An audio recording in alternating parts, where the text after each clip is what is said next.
Audio Jungle. তো আমি হয়তো কোডিং এর হালকা বেসিক নলেজ আপনাদের দিলাম, এটার আরো অনেক ডিপ নলেজ আছে, অত নলেজে আজকে যাব না। সো আমার কোডিং পার্ট শেষ, এবার শেষের দিকে, আমার মিটিং টাইম বেশিক্ষণ নেই। আমি জাস্ট একটু শেষে সবই বললাম, আইওটি কি, সেন্সর কি, অ্যাকচুয়েটর কি, আইওটি কিভাবে কাজ করে, নেটওয়ার্ক ইনফ্রাস্ট্রাকচার কিভাবে কাজ করে। সো দিন শেষে ভাই অ্যাডভান্টেজ ডিসঅ্যাডভান্টেজ অবশ্যই আছে সবকিছুতেই। সো আমরা যদি এই দিকটা একটু চিন্তা করি যে কি অ্যাকচুয়ালি অ্যাডভান্টেজ হইতে পারে, ডিসঅ্যাডভান্টেজ হইতে পারে। তো ফার্স্টে যখন আপনি একটা মানে ছোট প্রজেক্ট করবেন, সেটার জন্য একটা আইওটি শেখাটা বেটার। কিন্তু আপনি যখন বিজনেস করবেন ইন ফিউচার, আইওটি নিয়ে মার্কেটে আগাবেন, তখন আপনাকে market trend, scalability, data overload, এরকম অনেক কিছু নিয়ে চিন্তা করা লাগে। তো কি চিন্তা করা লাগে যে আমি যে একটা প্রোডাক্ট লঞ্চ করবো, এটার চ্যালেঞ্জ কি কি হতে পারে। যে আমার তো আগে চ্যালেঞ্জ চিন্তা করা লাগবে, তারপর শুনে আমি এত টাকা দিয়ে মার্কেট লঞ্চ করবো, অবশ্যই চ্যালেঞ্জ চিন্তা করা লাগবে। আর যদি চিন্তা করি যে আগামী 5 বছরের কথা চিন্তা করি, তাহলে আইওটির ডিমান্ড অনেক, কজ হচ্ছে গিয়ে ইন ফিউচার মানে 5G নেটওয়ার্কটা আমাদের দেশে ওইভাবে আসবে। তো তখন হচ্ছে ইদানিং কিন্তু স্যাম অল্টম্যান, যে ওপেন এ সিইও, কো ফাউন্ডার, তো ওনারা কিন্তু অলরেডি চ্যাট জিপিটি এক্সট্রিম লেভেলে নিয়ে যাচ্ছে। That means artificial intelligence extreme লেভেলে চলে যাচ্ছে। ইন ফিউচার দেখা যাবে যে শুধু ইউএসএ না, বাংলাদেশ বা ইন্ডিয়া, বিভিন্ন জায়গায় আর্টিফিশিয়াল ইন্টেলিজেন্স মানে আমাদের ডেইলি দিনের একটা বন্ধু এরকম পরিণত হবে। সো এটা জানাই লাগবে আপনাদের এরকম। সো ইন ফিউচার চিন্তা করলে আপনার কিন্তু আইওটির সাথে এআই ইন্টিগ্রেট করা পসিবল, অ্যান্ড আরো বড় কিছু আনা পসিবল। তো সেই ক্ষেত্রে আপনার এটার সামনে মার্কেট অনেক ভালো। আর এই লাইনে কেউ থাকতে চাইলে অবশ্যই থাকতে পারেন, কিন্তু কিছু অ্যাডভান্টেজ ডিসঅ্যাডভান্টেজ যদি চিন্তা করি, তাহলে ধরেন আপনি যত বেশি আইওটি জিনিস আনবেন বা আইওটি দিয়ে জিনিসটা মানে লাইফ স্টাইল আরো ইজি করবেন, ততটা আপনার হচ্ছে গিয়ে মানুষের মানে হিউম্যান ওয়ার্ক বা এফোর্ট যেটা অনেকটা কমে যাবে। তো কেমন কমতে পারে, যেমন আমি একটা লাইট ফ্যান অন অফ করতেও তো উঠা লাগে, তখন আমি মোবাইল অন অফ করতে পারবো। সো দ্যাট মিনস আমার এই জায়গায় যে এফোর্টটা কমতেছে। কিন্তু ডিসঅ্যাডভান্টেজ কি, ডিসঅ্যাডভান্টেজ হতে পারে যে অনেক সময় মোবাইলে আমি কন্ট্রোল করলাম, মোবাইল কোনো কারণে জিনিসটা কানেক্ট নাও হইতে পারে, ঠিক না? কমাইতে গেলাম, বেড়ে গেল, সিস্টেম ডিফল্ট হইতেই পারে, তখন তো অ্যাকচুয়ালি এটা ডিসঅ্যাডভান্টেজ। তারপর হচ্ছে অনেক টাইম সেভ হয়, যেমন রিটেল যে কোম্পানিগুলা বলি, বিস্কিট কোম্পানি, গাড়ি কোম্পানি, রোবটের মাধ্যমে কাজ করতেছে। তো ওই জায়গায় দেখা যায় যে আপনার অ্যাকচুয়ালি এমপ্লয়মেন্ট রেট কমতেছে, তো মানুষ কমতেছে, ওদের আবার অন্য জায়গায় চাকরি দেওয়া একটা মানে টাফ বিষয়। সো এরকম আসলে অ্যাকচুয়ালি অনেক অ্যাডভান্টেজ আছে, ডিসঅ্যাডভান্টেজ আছে, সিকিউরিটি ইস্যু থাকে, হ্যাক হওয়ার ভয় থাকে, এখন তো ডোরেও হচ্ছে আইওটি লক থাকে। সো অনেক সময় এগুলি হ্যাক করা পসিবল, ইজিলি হ্যাক করা যায়। এরকম একটা রাসবেরি পাই হাতে থাকলে আপনার যে কোনো কিছু হ্যাক করা মানে, যদি জানেন হ্যাকিং, তাহলে বেশিক্ষণ লাগবে না একটা আইওটি ডিভাইস হ্যাক করতে, যদি এই ধরনের একটা রাসবেরি পাই নিয়ে সাথে ঘুরে না, জাস্ট এরকম একটা মডিউল আপনি ইউজ করতে পারেন। একটা রাবারটাকে ইউজ করে যে কোনো কিছু হ্যাক করা পসিবল। এই জন্যই বললাম যে আপনি যখন এক্সট্রিম উপরে যাচ্ছেন, তখন সিকিউরিটিটাও ওইভাবেই এক্সট্রিম ভাবে দেওয়া লাগবে, আদারওয়াইজ হচ্ছে আপনার সিকিউরিটি ইস্যু থাকতে পারে এই জায়গায়, হ্যাকিং বাড়তে পারে। এত ডেটার কারণে হচ্ছে কি আপনার স্টোরেজ ফুল হয়ে যেতে পারে। তারপর সারাদিন হচ্ছে একজন মনিটরিং এর জন্য রাখা লাগতে পারে, যেটা স্বাস্থ্যের জন্য ক্ষতিকর। অ্যাকচুয়ালি এরকম অ্যাডভান্টেজ ডিসঅ্যাডভান্টেজ সবকিছু নিয়ে অ্যাকচুয়ালি সামনে আগানো লাগবে। সো আজকে এইটুকুই, আমি আর সামনে আগাচ্ছি না। আহ আপনাদের যদি কোনো কোশ্চেন থাকে আমাকে কাইন্ডলি করতে পারেন। ভাইয়া, জি। এইসব ডায়াগ্রাম গুলো কোথায় রাখতে পারি একটু বললে ভালো হতো। কোন ডায়াগ্রাম গুলো? আরডিয়ানোর বিভিন্ন প্রজেক্টের ডায়াগ্রাম গুলো আগে থেকে আঁকার জন্য, একটা প্রজেক্ট বানাবো, সেক্ষেত্রে আগে থেকে ডায়াগ্রামটা আঁকবো। আচ্ছা, আমি বলবো যে টিঙ্কার ক্যাড। হ্যাঁ, আমি নাম দিই। আহ, রোবোটিক্স এর ক্লাসে ওটা বলা হয়েছিল। আচ্ছা, হ্যাঁ, আমি একটা নাম দিয়েছি টিঙ্কার ক্যাড। এটা হচ্ছে গিয়ে বেসিক যারা রোবোটিক্স নিয়ে কাজ করতে চান বা কারোর যদি বিজনেসের চিন্তা থাকে, 3D ডিজাইন, 3D মডেলিং, আপনারা সবাই এখানে কাজ করতে পারবেন ছোট পরিসরে। আপনারা এখানে 3D ডিজাইন করতে পারবেন। এই যে আমি রোবোটিক্স এর কাজে কিছু কাজ করতেছিলাম, তো এরকম 3D ডিজাইন করতে পারবেন, সার্কিট বানাতে পারবেন, কোড ব্লকস ইউজ করতে পারবেন। আর যদি কেউ টিউটোরিয়াল প্রয়োজন হয়, শিখতে চান, এখানে টিউটোরিয়াল অপশন আছে, ক্লিক করবেন, সেখানে অল টিউটোরিয়ালস এ যাবেন, গিয়ে লার্ন সার্কিট, এখানে অনেক ধরনের সার্কিট আছে, আমি যা আলোচনা করেছি সবকিছুই এখানে পাবেন। দেন আপনি দেখতে পারবেন টিউটোরিয়াল শেখার জন্য এখানে সব আছে, শিখতে পারলেন। যদি মনে হয় যে আপনি কোনো একটা কম্পোনেন্ট নিজে বানাবেন, নিজে ট্রাই করবেন, নিজে টেস্ট করবেন, তাহলে আপনি জাস্ট এখানে আসবেন, সার্কিটে যাবেন, টিঙ্কার দিস, এখানে ক্লিক করবেন। দেন হচ্ছে কি আপনার এখানে সব কম্পোনেন্ট চলে আসবে, ড্র্যাগ এন্ড ড্রপ করবেন। কি কি লাগে আপনি জাস্ট এরকম করে নিবেন, এলইডি লাইট নিবেন, দেন হচ্ছে আপনার ওয়্যার দিয়ে কানেকশন করে দিবেন, এখান থেকে এরকম টান দিয়ে কানেকশন করে দিবেন। তারপর হচ্ছে আপনার কোড, এখানে কোড লিখবেন, কোড লিখতেও পারেন, ড্র্যাগ এন্ড ড্রপ করে আনতে পারেন। তারপর হচ্ছে রান করবেন, স্টার্ট সিমুলেশন দিলে হচ্ছে চলবে। আরেকটা জিনিস আমি বলি, এটা তো হচ্ছে বিগিনার লেভেলে।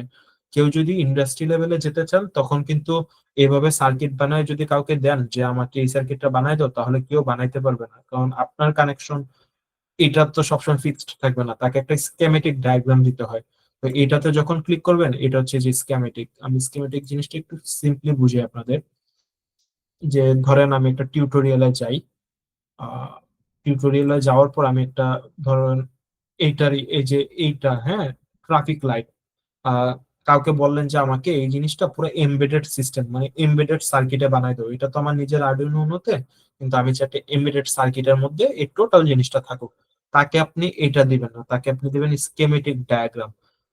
সে এটা ফলো করে, সে এটা বুঝবে, আচ্ছা কোন পিন কোথায় কানেক্টেড, কোন রেজিস্টর লাগছে, কত ওহমের রেজিস্টর লাগছে, কোন ডায়োড ইউজ করছে, কোন জায়গায় গ্রাউন্ড, সব কানেকশনটা সে এই জায়গা থেকে ক্লিয়ার পাবে। তো আমরা যখন একটা ইন্ডাস্ট্রি গ্রেডের প্রোডাক্ট বানাতে দিই, চায়না বলেন বা পিসিবি বোর্ড বানাইতে পাঠাই, ডিএলসি পিসিবি তে অনেক সময় বোর্ড বানাতে পাঠানো লাগে, চায়নাতে অনেক নতুন কাজের জন্য পাঠানো লাগে, তখন আমরা হচ্ছে গিয়ে এগুলি পাঠাই না, আমরা এগুলি জাস্ট হচ্ছে ঠিক আছে আমরা নিজেরা টেস্ট করলাম, ওকে ফাইন, স্কেমেটিকটা হচ্ছে পাঠাই দিই। তো ইন্ডাস্ট্রিয়াল কাজের জন্য আবার এই সফটওয়্যার ইউজ করি না, তখন আবার হচ্ছে যে এরকম ধরেন কিক্যাড, এরকম সফটওয়্যার থাকে। তো প্রোটিয়াস আছে, কিক্যাড আছে, স্কেমেটিক এডিটর আছে, পিসিবি এডিটর, এরকম অনেক ধরনের সফটওয়্যার বাজারে পাওয়া যায়, ফ্রি ভার্সন, আপনারা জাস্ট ইন্টারনেট থেকে ডাউনলোড করবেন, কাজ শিখতে পারেন। আর আর এই তো, এই জাস্ট। আর কোনো কোশ্চেন আছে কারো? ভাইয়া, বিগিনারদের জন্য কোন ল্যাঙ্গুয়েজটা করবেন, সাজেস্ট করবেন? আচ্ছা, আপনাদের হচ্ছে অলওয়েজ, আপনারা যদি ধরেন কম্পিউটার ব্যাকগ্রাউন্ডে না হন, অন্য ব্যাকগ্রাউন্ডে হন, আপনার এই ধরনের প্রজেক্টের যেগুলো হচ্ছে আমরা আইওটি বেসড প্রজেক্ট, ওইগুলোতে always C, C plus plus একটু গীতেই থাকে, আর আর ল্যাঙ্গুয়েজ দরকার পড়ে না। আর এই প্রোগ্রামগুলো করার জন্য আপনি জাস্ট ইন্টারনেটে যাবেন, এখানে লিখবেন আরডুইনো আইডিই। হ্যাঁ, এই যে আরডুইনো আইডিই, এটা আমার পিসিতে ডাউনলোড করা আছে, ফ্রি ভার্সন। ডাউনলোড করার পর জাস্ট ওপেন করবেন, ওপেন করার পর আপনার এমন একটা ইন্টারফেস চলে আসবে। এবার আপনার হচ্ছে এই যে এই ধরনের, আমার ক্যামেরায় যদি দেখেন, আমার হাতে একটা আরডুইনো মেগা আছে। এই মেগাটা আমি হচ্ছে গিয়ে এই কানেক্টরের থ্রুতে, এই যে এই কানেক্টরটার থ্রুতে আমার পিসির সাথে কানেক্ট করব। কানেক্ট করার পর পিসি থেকে এখানে স্কেচ, মানে এখানে যাব, টুলসে যাব, টুলসে যাওয়ার পর পোর্ট সিলেক্ট করা লাগবে, মাস্ট পোর্ট সিলেক্ট করা লাগবে, আদারওয়াইজ কোড নিবে না। সো এইটা যখন কানেক্ট করবেন, এখান থেকে পোর্ট সিলেক্ট করে দিবেন, কোন পোর্টে আপনার এটা কানেক্টেড। যখন কানেক্ট করবেন, এখানে দেখবেন COM8, COM3 একটা পোর্ট নাম চলে আসবে, ওইটা মানে সিলেক্ট করবেন, মানে সিলেক্ট করার পর আপনার হচ্ছে কোন বোর্ড, এই যে এখানে গিয়ে বোর্ড ম্যানেজারে যাবেন, বোর্ড ম্যানেজারে গিয়ে কোন বোর্ড এটা আপনার সিলেক্ট করা লাগবে। এই যে আমার আরডুইনো মেগা, তো এখানে আরডুইনো মেগা সিলেক্ট করতে হবে, এরকম সিলেক্ট করে দেন আপনি ধরেন এই যে হিউমিডিটি সেন্সরটা টেস্ট করবেন, তখন আবার লাইব্রেরি এখান থেকে নামানো লাগবে। এই যে এখানে গেলে লাইব্রেরি পাওয়া যায়,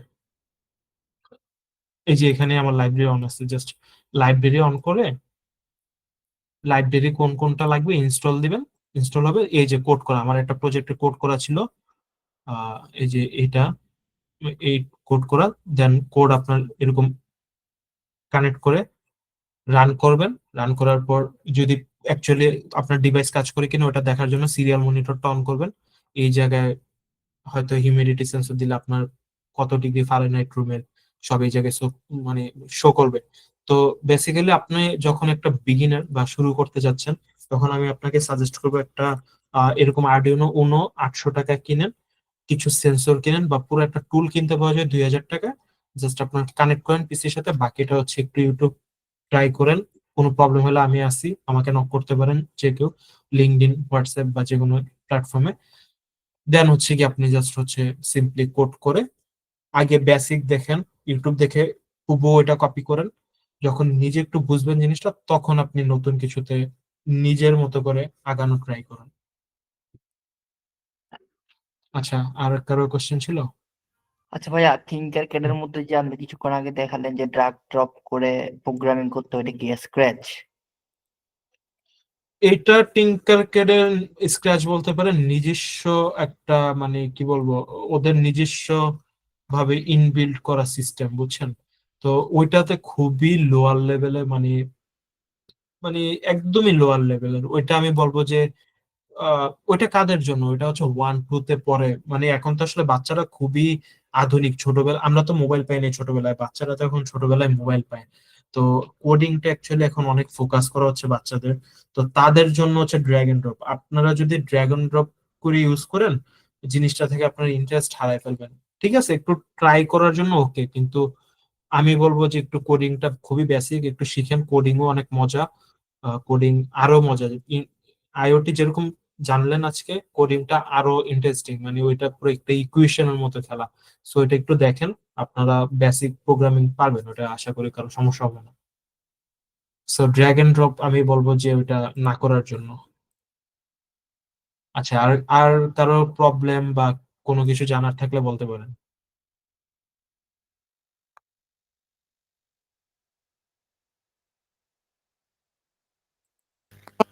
হ্যালো, আমার একটা কোশ্চেন ছিল। জি ভাই বলেন। আচ্ছা, ইএসপি ইউজ করার ক্ষেত্রে তো একটা ওদের বিল্ট ইন একটা প্রোটোকল আছে, ইএসপি নাও। এটা কি আমরা কোথাও ইউজ করতে পারি যে কোনো ইএসপি রিলেটেড প্রজেক্টে ইন্টারনাল কমিউনিকেশনের জন্য? না, এরকম কোনো ইয়ে নাই। তবে আপনি যখন ইএসপি মানে মডিউলটা ইউজ করবেন, আপনাকে মাস্ট একটা লাগবে যে ওইটার নাম ইএসপ্রেস না কি জানি, ওই লাইব্রেরিটা মাস্ট ইনস্টল করা থাকতে হয়। ওই লাইব্রেরিটা ইনস্টল করলে আপনারা এক্সট্রা অন্য কিছু লাগতেছে না, জাস্ট না ওই না, যে আমি ওয়াইফাই আমি বলতে মডিউলটা কানেক্ট চাচ্ছি করে। আমি বলতে চাচ্ছি যে ইএসপি নাও কি আমরা ইউজ করলে এটা রিলায়েবল কিনা, যে হ্যাঁ হ্যাঁ, ইউজ প্রোটোকলটা? করতে পারেন, সমস্যা নেই। আচ্ছা, ঠিক আছে। আর ইএসপি তে আপনারা যেটা বললাম, একটা প্রবলেম ফেস করতে পারেন ওই যে প্রোগ্রাম আপলোড দেওয়ার সময়। কারণ আপনি যখন আরডুইনো বোর্ডে প্রোগ্রাম আপলোড করেন, তখন জিনিসটা হচ্ছে ইজিলি আপলোড হয়। আর এটাতে ইএসপি তে আপলোড করলে তখন হচ্ছে দেখায় যে পার্সেন্টেজ এত পার্সেন্ট, এত পার্সেন্ট, এত পার্সেন্ট। তারপর শেষ মুহূর্তে গিয়ে দেখায় যে ফেইল্ড বা ফ্যাটাল এরর, এরকম কিছু দেখায়। তখন এই দুইটা বাটন একসাথে একবার প্রেস করা লাগে। আর তখন অনেক সময় হয় কি, এই যে এই পিনটা আপনার হাতে লেগে থাকে, তো আর এই বোর্ডটা যখন হাতে লাগে, তখন আপনার হাতে তো মানে ইলেকট্রিসিটি একটা ফ্লো করে। আর্থিনের সাথে যখন কানেক্টেড হয়, তখন এই জিনিসগুলো ঠিক মতো কাজ করে না। যেটা আমি একদম 6 7টা ডিভাইস আমি টেস্ট করেও কানেক্ট হচ্ছিল না। তারপর সামহাও আমি পরে জিনিসটা টের পাই যে কোনো একটা প্রবলেম। তো ওই আর্থিনের জন্য অনেক সময় এই জিনিসটা কাজ করে না। সো এই ESP32 থেকে আমি এরপর হচ্ছে D1 mini, Arduino D1 mini use করা শুরু করি। এই ESP32 প্রথমেই বলবো যে কেউ কিনবেন না, কারণ হচ্ছে একটু বিগিনার হওয়ার পর, মানে ইন্টারমিডিয়েট লেভেল যাওয়ার পর এই জিনিসটাতে হাত দেওয়া বেটার। আদারওয়াইজ নয়তো ইন্টারেস্ট হারাই ফেলবেন প্রথমে যদি ESP32 নিয়ে শুরু করেন। সো এটুকুই। আর কারো যদি অ্যাডভান্স রোবোটিক্স নিয়ে কাজ করার ইচ্ছা, তাহলে এই যে এই ধরনের রাসবেরি পাই ইউজ করতে পারেন। রাসবেরি পাইয়ের যে সুবিধা, আমি বললাম না, মাইক্রো কন্ট্রোলার আর মাইক্রো প্রসেসর। তো অ্যাকচুয়ালি আপনার তো এই যে আরডুইনোর মধ্যে এই জিনিসটা হচ্ছে একটা ছোট মাইক্রো কন্ট্রোলার, অ্যাটমেগা 328। তো এই রাসবেরি পাইতে আবার জিনিস হচ্ছে একটা one kind of micro processor, মানে এই পুরো জিনিসটা মাইক্রো কন্ট্রোলার, বাট জিনিসটার মধ্যে এই যে এই প্রসেসরটা একটা মাইক্রো প্রসেসর। তো এইখানে হয়তো জিনিসটা মাইক্রো কন্ট্রোলার, আপনি চাইলে র্যাম রম আপগ্রেড করতে পারবেন না, কিন্তু এটাতে আপনি যে সুবিধা পাবেন যে আপনার কোনো পিসি লাগতেছে না, এটাই হচ্ছে একটা মিনি পিসি। এই যে আমার পুরো পিসি সেটআপ বা আপনাদের যে পিসি সেটআপ একদম হুবহু পিসি সেটআপ, এখানে আপনি মাউস কিবোর্ড কানেক্ট করতে পারবেন, ল্যান্ডলাইন কানেক্ট করতে পারবেন, আপনার অক্স কেবল কানেক্ট করতে পারবেন, দুইটা এইচডিএমআই পোর্ট আছে, মাইক্রো এইচডিএমআই, দুইটা মনিটর এট এ টাইমে কানেক্ট করতে পারবেন, টাইপ সি অ্যাডাপ্টার দিয়ে জাস্ট পাওয়ার দিবেন, আপনার জাস্ট একটা ফুল পিসি রেডি। সো যারা অ্যাডভান্স রোবোটিক্স বা আহ, যারা হচ্ছে ইন্ডাস্ট্রি গ্রেড কিছু করতে চান তাদের হচ্ছে এই ধরনের টুলস লাগবে। তো এইটার দাম মাঝখান দিয়ে অনেক ছিল, 20-25 হাজারের মতো ছিল, এখন হয়তো 9-10 হাজার টাকা। সো কেউ যদি রাসবেরি পাই নিয়ে কাজ করতে চান তাহলে আমি বলবো যে এখনো 5 চলতেছে, আপনার রাসবেরি 5 নিতে পারেন, বা 4B মডেলটা খুবই পপুলার, এটা নিতে পারেন আপনারা। জি। ইএসপি দিয়ে কি রাসবেরি টাইপের সেম গ্রেডের কাজ করা যায় না? না না, আর ইএসপি দিয়ে আপনি কেন পারবেন না আমি বলি যে এই জিনিসটা খুবই কম্প্যাক্ট, খুবই ছোট একটা ডিভাইস যেটাতে হচ্ছে সবই ইনবিল্ট করা। হ্যাঁ, তো আপনি যখন একটা নির্দিষ্ট প্রজেক্ট বা ছোট প্রজেক্ট, বড় প্রজেক্ট তখন রাসবেরি পাই লাগতে পারে, ছোট প্রজেক্ট আপনি রাসবেরি পাই ইউজ করতে পারেন বা এটা ইউজ করতে পারেন, কিন্তু এইটাতে আপনার ওই ফেসিলিটি নাই যেটাতে আপনি হচ্ছে এইটাতে পাচ্ছেন। কারণ এটাতে আপনার হচ্ছে গিয়ে আহ ধরেন একটা রোবটের তো অ্যাকচুয়ালি অনেক কিছু থাকে, বা একটা ইন্ডাস্ট্রি কিছু একটা সেট আপ করবেন তখন তো অনেক কানেকশন, তখন এই জিনিসটা ওই পরিমাণ লোড নিতে বা দিতে পারবে না। কারণ আপনি যখন এইটা কাজ করতেছেন and কি বলবো যে লাইক আপনি একটা মানুষ, 20টা কাজ যদি আপনাকে ধরাই দেই তখন আপনার উপর যখন লোড পড়ে তখন এই জিনিসগুলো হয় কি সার্কিট ড্যামেজ হয় বা ডিসকানেক্ট হয়ে যাওয়ার চান্স থাকে, বা এই যে কোড আপলোড, বারবার আপলোড দেওয়া একটা হিউজ প্যারা, ESP32 তে বারবার আপনার ফ্ল্যাশ করা লাগতেছে। সো সেই জায়গায় যদি আপনি রাসবেরি পাই ইউজ করেন তখন হচ্ছে গিয়ে আপনি ডিভাইস গুলো কিন্তু এখান পিন থেকে কানেক্ট দিলেন, ঠিক আছে, ওই ডিভাইসের পাওয়ার আউটপুট আবার আলাদা করে দিচ্ছেন, মানে সবগুলো গোছানো ভাগ ভাগ থাকতেছে। তো বড় প্রজেক্টে গেলে আপনার হচ্ছে ESP32 আর এই দুইজন একসাথে কম্পিটিটর হিসেবে থাকতে পারে না, তখন এই ESP32টা একদম বাদ, তখন রাসবেরি পাই হচ্ছে গিয়ে আপনার ভালো সাপোর্ট দিবে। সো দুইটা ছোট প্রজেক্টে কাজ করা পসিবল হলো অ্যাকচুয়ালি, যখন বড় লেভেলে যাই তখন এই ESP32 এটার মানে এটার সাথে কম্পেয়ার করা যায় না। হয়তো এটাকে আমি আলাদা ক্ষেত্রে কাজে লাগাইতে পারি, কিন্তু ফুল প্রসেস ইউনিট হিসেবে আমার রাসবেরি পাই থাকবে। আচ্ছা, আরেকটা কোশ্চেন ছিল, একটা জি। সিনারিও দেই, যেমন ধরেন একটা স্মার্ট লাইট ল্যাম্প আমি ইউজ করতে চাচ্ছি, মানে আমি মার্কেটে হুম, ছাড়তে চাচ্ছি। তো হুম। সেই ক্ষেত্রে ওই লাইটের ভিতরে যদি আমার কোনো একটা ওয়্যারলেস কোনো মডিউল দিতে হয়, তখন কি আমি ওইটার ভিতরে রাসবেরি পাই দিব, নাকি ESP32 বা ESP8266 টাইপের কিছু একটা দিব? Nice question, nice question. আচ্ছা, এবার আমি বলি রাসবেরি পাই কি অ্যাকচুয়ালি একটা এলইডি ল্যাম্পের দেওয়া থাকবে কিনা। সো আমি একটু আমার স্ক্রিন শেয়ারে আপনাদের এই জিনিসটা, এটা সবাই জানেন জিনিসটা কাজে লাগবে যারা ইন ফিউচারে এই ধরনের কাজ করার ইচ্ছা আছে। সো আমি যদি এখানে দেখাই যে, সরি, এই যে ভাইয়ার একটা মনে করেন যে ল্যাম্প, এরকম একটা ল্যাম্প ভাইয়া বানাইলো। হ্যাঁ, তো এই ল্যাম্পটা হচ্ছে গিয়ে আপনার মোবাইলে একটা অ্যাপস এটার সাথে কানেক্টেড। তো এই ল্যাম্পটার সাথে কি কানেক্টেড, এই যে আমি বললাম যে ক্লাউড, হ্যাঁ ক্লাউড কানেক্টেড, আর এই ক্লাউডের থেকে আমি ডেটা নিতেছি এই অ্যাপে। হ্যাঁ, ঠিক আছে। তো আমি অ্যাপ দিয়ে কি করতে পারবো, অন, অফ, আর হচ্ছে কালার চেঞ্জ, কালার চেঞ্জ। হ্যাঁ, এই তিনটা কাজ হচ্ছে আমি ধরেন এই অ্যাপ দিব এখন। ভাইয়ার নামটা কি, মানজার ভাই। হ্যাঁ, ম্যানেজার, জি। আচ্ছা মানজার ভাই সাপোজ এই জিনিসটা মার্কেটে প্রোডাকশন করতে চায়। তো মার্কেটে প্রোডাকশন করা মানে ভাইয়ার কি চিন্তা করা লাগবে, ফার্স্ট অফ স্কেলেবিলিটি, এমভিপি করা লাগবে, প্রোডাক্টের কস্ট কত, ভাইয়ার প্রফিট কত। সো সে যখন মার্কেটে এই জিনিসটা ছাড়বে তো তখন তো তার চিন্তা করতে হবে যে কাস্টমার নেবে কিনা এত দামে। তো ভাই যদি একটা ল্যাম্প, যে ল্যাম্পটা আমরা কিনতে পারি কত, একটা ল্যাম্পের দাম হয় বেসিক্যালি ম্যাক্স 1200 টাকা। তো 1200 টাকার ল্যাম্পে যদি আপনি 12,000 টাকার একটা সার্কিট বসাই দেন, ওই ল্যাম্পটাকে আপনি কখনো সেল করতে পারবেন ভাই? পারবেন না। না, কেন পসিবল পারবেন না। না? কারণ এত দামি জিনিস কেন ভাই আমি নিব।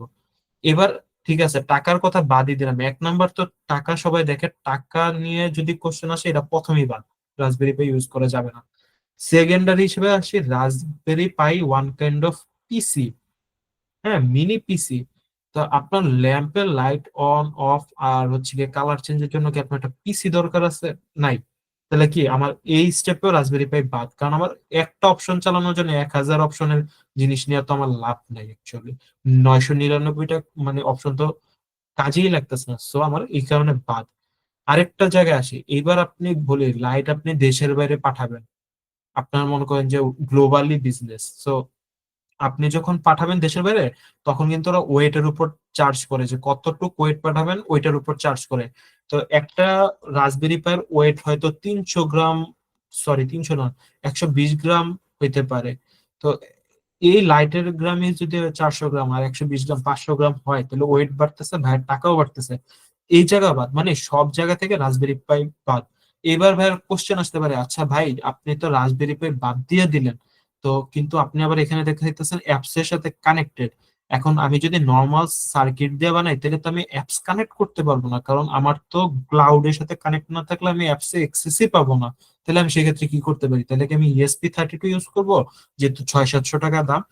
এই যে ESP32 যদি এখন ইউজ করি, আমি বলবো ESP32 বা ESP32 আমি ইউজ করবো না। কেন ইউজ করবো না? কারণ আপনি যখন একটা মার্কেটে প্রোডাক্ট দেন তখন আপনি ESP32 কয়টা ইউজ করবেন? লাখ লাখ ESP32 দিবেন, আপনার দেখবেন যে 120টাই কাজ করে না। তারপর আপনি কি পারবেন প্রত্যেকটা ESP32 আপনার অ্যাপস এর সাথে কানেক্ট করার জন্য? আপনি আগে ESP32 গুলো বাসায় নিবেন, বাসায় নিয়ে কোড অ্যাপ্লাই করবেন, কোড অ্যাপ্লাই করে আবার দোকানে দিয়ে আসবেন, দোকানে গেলে আবার ওরা হচ্ছে ডিভাইসে লাগাবে, দেন ডিভাইস, এত তো টাইম নেই। তো কি করতে পারেন, আপনি যদি একটা লাইট বাজারে আনতে চান, আপনার সবচেয়ে সহজ উপায় হচ্ছে আপনি এই লাইটের জন্য নিজস্ব একটা কাস্টমাইজ সার্কিট বোর্ড বানাবেন। যেই সার্কিট বোর্ডে আপনার হচ্ছে ওই যে 8051 বা এরকম 15 মাইক্রো কন্ট্রোলার গুলা বলছি, ছোট একটা মাইক্রো কন্ট্রোলার 20-25 টাকা দাম, এই যে মাইক্রো কন্ট্রোলার লাগাবেন। আর কি লাগতে পারে, কিছু রেজিস্টর লাগবে, রেজিস্টর লাগাবেন। আপনার হয়তো একটা ওয়াইফাই মডিউল লাগলো, ওয়াইফাই মডিউল লাগাবেন। আর হচ্ছে কিছু ইন্টিগ্রেটেড সার্কিট, প্রসেসর হ্যান ত্যান লাগলো। যা যা লাগে স্কেমেটিক ডায়াগ্রাম একটা বানাইলেন। বানানোর পর আপনি এবার চায়নাকে বললেন যে আমার 1000 পিস এই পিসিবি প্রিন্ট করে দাও। তো সে যখন চায়নাতে পাঠাইলো এই design, China 1000 piece PCB print করে দিল, হ্যাঁ। দেন সে হচ্ছে ফ্যাক্টরিকে দিয়ে বললো এই যে তোমাকে আমি 1000 পিস দিছি, এবার 1000 লাইট বানাই দাও। তো ভাইয়ার এই সার্কিট বানাইতে ম্যাক্স খরচ পড়বে 100 থেকে 120 টাকা লটে, হ্যাঁ। যেটা একটা বানাইলে তো 300-400 পড়তো, লটে বানাইলে 120 টাকা। তো যখন 120 টাকা নর্মাল ল্যাম্পে যখন ভাই এটা ইন্টিগ্রেট করলো, নর্মাল ল্যাম্পের দাম ধরো 300 টাকা, আর 120 টাকা 420 টাকা। এবার আসি অ্যাপ, একজন অ্যাপ ডেভেলপারকে দিয়ে ভাই একটা অ্যাপ ডেভেলপ করলো, যেটা মার্কেটে ওয়ান টাইম স্যাস মডেল হিসেবে কাজ করবে, যেটার প্রাইস পড়লো ধরো 2 লাখ টাকা দিয়ে ভাই একটা অ্যাপ ডেভেলপ করলো। এবার এই যে ভাই যে এই সার্কিটটা বানাইছে, তো এই সার্কিটে যে এই যে মাইক্রো কন্ট্রোলার, সেখানে তো কোড দেওয়া, এই কোড আবার একটা এপিআই থাকে, এই এপিআই এর সাথে এই কোড কানেক্ট করা থাকে, ওকে। তখন হচ্ছে গিয়ে আপনার বারবার এই কানেকশন দেওয়া লাগে না অ্যাপস এর সাথে, তখন অটোমেটিক এপিআই থেকে একটা টোকেন কল করে দেন ব্লুটুথের থ্রুতে এটা কানেক্ট করে নেয়, দুইজনের সাথে কানেক্ট করে নেয়। তখন আপনি মার্কেটে জিনিসটা প্রোডাক্ট করলেন, আপনার খরচ 520, অ্যাপস এর খরচ ধরলাম আরো 100, 620, আর ইয়ারলি আপনার চার্জ মিলিয়ে ধরেন আপনার লাইটের দাম পড়লো 700, আপনি সেল করলেন 1200, 500 টাকা আপনার প্রফিট। বুঝাইতে পারছি ভাই বিষয়টা, কেন রাসবেরি জি পাই জি জি বা বুঝতে পারছি। ESP32 দরকার না? আচ্ছা, এখানে তাহলে ওয়্যারলেস কমিউনিকেশনের ক্ষেত্রে আমরা কোন মডিউলটা ইউজ করলে বেটার? আচ্ছা, ইএসপি আমি 8266 এর বলি যে যে বেয়ার মডিউল যেটা, এটা? হ্যাঁ, যদি নর্মাল কোনো প্রজেক্ট করতে চান তাহলে তো ESP32 মাস্ট একটা লাগবে। ওয়্যারলেস কানেক্টেড ব্লিঙ্ক অ্যাপ, এই যে ব্লিঙ্ক এর সাথে আপনারা কানেক্ট করতে পারেন। ব্লিঙ্ক হচ্ছে এই যে এটা, এটা দিয়ে আপনারা হচ্ছে অনলাইনে একটা লোকাল হোস্ট চালায় আপনি ইয়ে করতে পারেন, যে লোকাল হোস্ট থাকলো, লোকাল হোস্ট থেকে আপনি ড্র্যাগ এন্ড ড্রপ করে একটা অ্যাপস ক্রিয়েট করতে পারবেন, বুঝছেন? সো ফার্স্ট ট্রায়ালে যদি আপনার একটা একটা প্রোডাক্ট মার্কেটে ছাড়ার আগে অনেকবার হচ্ছে টেস্টিং চলে, তো টেস্টিং এ তো আপনি আর 1000 পিস বানাবেন না, তো তখন হচ্ছে এই ধরনের ESP32 ইউজ করবেন, যেটাতে ওয়াইফাই মডিউল আছে, ব্লিঙ্ক এর সাথে কানেক্ট করবেন, একটা লোকাল হোস্ট ক্রিয়েট হবে, যে এই জায়গায় যেমন ওই যে উপরে blink.io, সো এরকম একটা লোকাল হোস্ট ক্রিয়েট হয়। এই লিঙ্কটা আপনি মোবাইলে অন করলে একটা অ্যাপস ক্রিয়েট হবে, ওই অ্যাপস দিয়ে আপনি জাস্ট ট্রায়াল করতে পারবেন। আর যখন মার্কেটে প্রোডাকশনে যাবেন তখন হচ্ছে আপনার এই যে মাঝখানে এই সার্কিটটা হিটসিং করা, এটা আলাদা কিনতেই পাওয়া যায়। যে এই জিনিসটা আমি আপনাদের দেখাই, SMD Bluetooth module, SMD sorry wifi module, হ্যাঁ sorry, এই যে এই জিনিসটা আপনার মার্কেটে কিনতেই পাওয়া যায়, এটা বাংলাদেশে পাবেন না, এটা চায়নাতে পাবেন। সো এই জিনিসগুলো না মার্কেটে কিনতে পাওয়া যায় খুবই কম টাকায়, 1 থেকে 2 টাকা একটা কয়েনের সমান। তখন এই যে কি কেডে আসবেন, পুরো স্কেমেটিক ডিজাইন করবেন, কোন জায়গায় কোন মডিউল বসবে আপনি সেট আপ করবেন। সেট আপ করে এটা জেএলসি পিসিবি, যেখান থেকে আমরা প্রিন্ট করি, জেএলসি পিসিবি, এখানে যাবেন, গি- আপনার স্কিমেটিকটা ডাউনলোড করবেন, কত কোয়ান্টিটি কি লাগবে আপনি ওদেরকে সেন্ড করে দিবেন, ওরা আপনাকে বানায় বাংলাদেশে প্যাকেট করে পাঠিয়ে দিবে জিনিসটা। বুঝতে পারছেন ভাই? জি শিওর, ঠিক আছে। আচ্ছা, আর কারো কোনো কোশ্চেন আছে?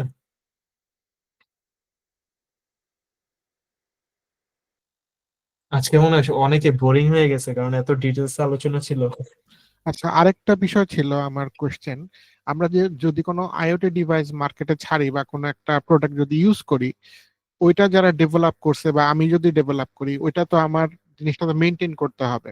এখন হুম, দেখা গেল মার্কেটে আমার প্রোডাক্ট খুব একটা চলতেছে না, এখন আমি যদি সার্ভিসটা যদি ডিসকন্টিনিউ করি বা অন্য কোনো থার্ড পার্টি কেউ যদি সার্ভিসটা ডিসকন্টিনিউ করে দেয়, তখন আমার হাতে ডিভাইস থাকলেও আমি তো অ্যাকচুয়াল সার্ভিসটা তো পাচ্ছি না। তো এইটার ভবিষ্যৎটা তাহলে কি? আচ্ছা, আহ, এখানে যদি আমি বলি যে, মানে আপনি কি একজন কনজিউমার হিসেবে বললেন নাকি আপনি হ্যাঁ, একজন? কনজিউমার হিসেবেই বলতেছি আচ্ছা, যে আমি একটা সার্ভিস নিলাম বা একটা প্রোডাক্ট কিনলাম, দেখা গেল 2 বছর আমাকে সার্ভিস দিল ঠিকই, প্রোডাক্ট আমার ঠিক আছে, বাট কোনো কারণে আমাকে 3 বছর পরে দেখা গেল প্রোডাক্টটা ওরা ডিসকন্টিনিউ করে দিচ্ছে, আমি আর ইউজ করতে পারতেছি না। আচ্ছা, এটা তো একটা ইস্যু আর এমন কি, এমন প্রবলেম। এমন অনেক কেস হয়, যেমন আমি যদি চিন্তা করি স্যামসনি মোবাইল একসময় অনেক চলতো, এখন স্যামসনি মোবাইল নাই। হ্যাঁ, তো আপনি যদি ওই স্যামসনি মোবাইল এখন বাজারে নিয়ে বলেন এটা আমার ঠিক করে দেন, বাজার কি বলবে, আমার কাছে পার্টস নাই, কারণ supply off. Even though iPhone, অ্যাপেলের মতো কোম্পানি হচ্ছে গিয়ে, ধরেন আইফোন 6 বা আইফোন 4S নিয়ে যদি আমি এখন বলি যে ভাই এই কম্পোনেন্ট দেন, বলবে যে ভাই পুরান গুলো আছে, নতুন নাই, কারণ অলরেডি ওদের প্রোডাকশন অফ। সো এই জায়গায় কি হইতে পারে আমি আপনাকে বলি যে, আপনি ধরেন একটা প্রোডাক্ট ইউজ করতেছেন অ্যাজ এ কনজিউমার, মার্কেট থেকে কিনলেন, তো তখন আপনাকে একটা ফার্মওয়্যার ভার্সন ওরা লেটেস্ট দিয়ে রাখে, ওরা যতটুকু পর্যন্ত, এগুলি কিন্তু ভার্সন আপডেট হয় প্রতিনিয়ত। সো আপনি যখন একটা প্রোডাক্ট ধরেন কিনলেন 2019-এ, তো 2021 পর্যন্ত যখন প্রোডাক্টটা রানিং, 21-এর ফার্মওয়্যার আপডেট পর্যন্ত ওই প্রোডাক্টটা দেওয়া থাকে। তারপর যখন ডিসকন্টিনিউড করে দেয়, তখন আপনি ওই যে 21-এর ফার্মওয়্যার পর্যন্ত আপনি চলতে থাকবে, কিন্তু কোনো কারণে যদি প্রোগ্রাম মানে ওইটাতে ডিফেক্ট পান, বা ওইটা যদি ইন ফিউচারে কোনো নষ্ট হয়ে যায়, ওটা সার্কিট আনতে চান, তখন আর মার্কেটের আমি লোকাল আমি মনে হয় আমার কোশ্চেন ঠিক বুঝাইতে পারি নাই। বিষয়টা অনেকটা এরকম, আপনার ফার্স্টে 3টা লেয়ার ছিল না, একটা ক্লাউড, একটা ফগ, আর একটা আচ্ছা হলো আচ্ছা, এজ। হ্যাঁ হ্যাঁ। আমার এজ লেয়ারে প্রোডাক্ট ঠিক আছে, বাট ক্লাউড লেয়ারের সার্ভিসটা ওরা ডিসকন্টিনিউ করে দিচ্ছে, সেই ক্ষেত্রে আমি কি না করব? না, এটা এটা কিন্তু সার্ভিস না, যে এজ লেয়ার, ক্লাউড লেয়ার বা ফগ লেয়ার, বিষয়টা সার্ভিস না, এটা হচ্ছে একটা মাধ্যম। তো এটা ইন্টিগ্রেটেড একটা মাধ্যম, যে এটা মানে বিষয়টা এরকম যে আমি প্রোডাক্ট আমার হাতে ঠিক আছে, ওকে চলতেছে, হুম, এখন কোনো কারণে ওরা মার্কেটে নাই, মানে নতুন প্রোডাক্ট লঞ্চ করছে, বাট আমার ওই সার্ভিসটা আর আমি পাচ্ছি না। মানে আমি যে কথা বললে যে আমার লাইটটা অন হবে, ওই জিনিসটা এখন বলতেছে আমি সার্ভারের সাথে সামহাও আমি কানেক্ট করতে পারতেছি না। সেই ক্ষেত্রে এটা তো একটা ভয়, মানে কেউ যদি একটা প্রোডাক্ট আচ্ছা, নেয়। আপনি যেটা বলতে চাচ্ছেন যে ঠিক আছে ভাই, আমার তো প্রোডাক্ট আছে, আমি ওরা অ্যাপস অফ করে দিছে, তাই তো? হ্যাঁ হ্যাঁ হ্যাঁ, জিনিসটা এরকম। আচ্ছা, এখন ধরেন আমরা যখন একটা অ্যাপস ইউজ করি, হ্যাঁ, তখন হয় কি আপনার প্রতি বছর আমার একটা টাকা দিতে হয় জি ওই স্পেসের জন্য। জি। তো ওই স্পেসের জন্য আমরা যখন টাকা দেই, তখন আমাদের দেখা যায় যে একটা হিউজ অ্যামাউন্ট যায়, ওই অ্যামাউন্ট অ্যাকচুয়ালি উঠানো পসিবল হয় কি হয় না, অনেক অনেক কিছুই থাকে।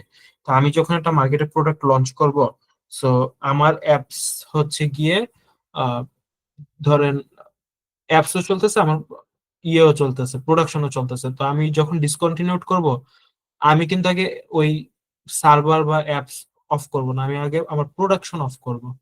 প্রোডাকশন অফ করার পর যদি দেখি যে আমার সার্ভার 1.5-2 বছর আরো কন্টিনিউ করতে পারবো, তাহলে আমাদের এক্সিস্টিং যে প্রোডাক্ট গুলো থাকে ওই প্রোডাক্ট গুলা পর্যন্ত আমি একটা টাইম পর্যন্ত সার্ভার অন রাখতে পারি। আর যদি দেখতেছি যে না আমার কোম্পানি ফুল শাটডাউন করা লাগবে, তাহলে এই জায়গায় নোটিস পিরিয়ড থাকতে পারে যে এত তারিখ থেকে এই সিস্টেমটা চলবে না, এই সিস্টেমটা আমরা অফ করে দিব। এটা জলজান্ত একটা উদাহরণ যদি দেই, কিছুদিন আগে ফেসবুকের মেটা, মার্ক জাকারবার্গ তার মেটা, যে আমরা আমরা তো অগমেন্টেড রিয়েলিটি ভার্চুয়াল রিয়েলিটি নিয়েও কাজ করি, সো ওরা ওইখানে আমাদের এমন হয়েছে যে অনেক ক্লায়েন্টের অনেক টাকার প্রজেক্ট ওই মেটাতে করা, সাডেনলি হচ্ছে ফেসবুক মেটা অফ করে দিছে। স্পার্ক এআর আমরা ইউজ করতাম অগমেন্টেড রিয়েলিটির জন্য।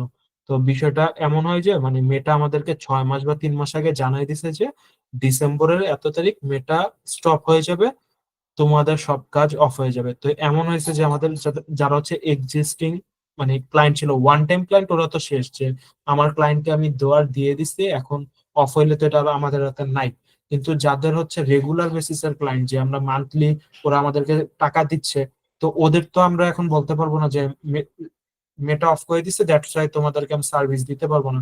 তো তাদের জন্য আমি আবার, আমি বলতে আমাদের টিম হচ্ছে অন্য প্রসেসে তাদেরকে সার্ভিস দিচ্ছে। তো আপনার বেলায় যদি এমন হয় যে একটা ডিভাইস কিনলেন এন্ড ওইটার অ্যাপস অফ করে দেওয়া লাগবে, তাহলে আগে প্রোডাকশন ওরা অফ করবে, আগে অ্যাপস অফ করবে না। প্রোডাকশন অফ করার পর অ্যাপস হয়তো আরো কয়েক বছর রানিং থাকবে, তারপর তারা অফ করবে। আর যদি টোটালি অফ করা লাগে, তাহলে আর কি হইতে পারে, তারা একটা নোটিশ দিতে পারে, শর্ট নোটিশ, যে আমাদের পুরো কোম্পানি অফ, সো তোমাদের ডিভাইস গুলো আর হচ্ছে গিয়ে আমাদের সার্ভার সাথে কানেক্ট করবে না, বা আমাদের এই ডিভাইসের সিস্টেম বা এপিআই আমি অন্য একটা কোম্পানিকে সেল করে দিলাম, ওদের অ্যাপসটা তুমি নামাও, তুমি ওদের অ্যাপস দিয়ে ইউজ করো, এই জিনিসটা হতে পারে।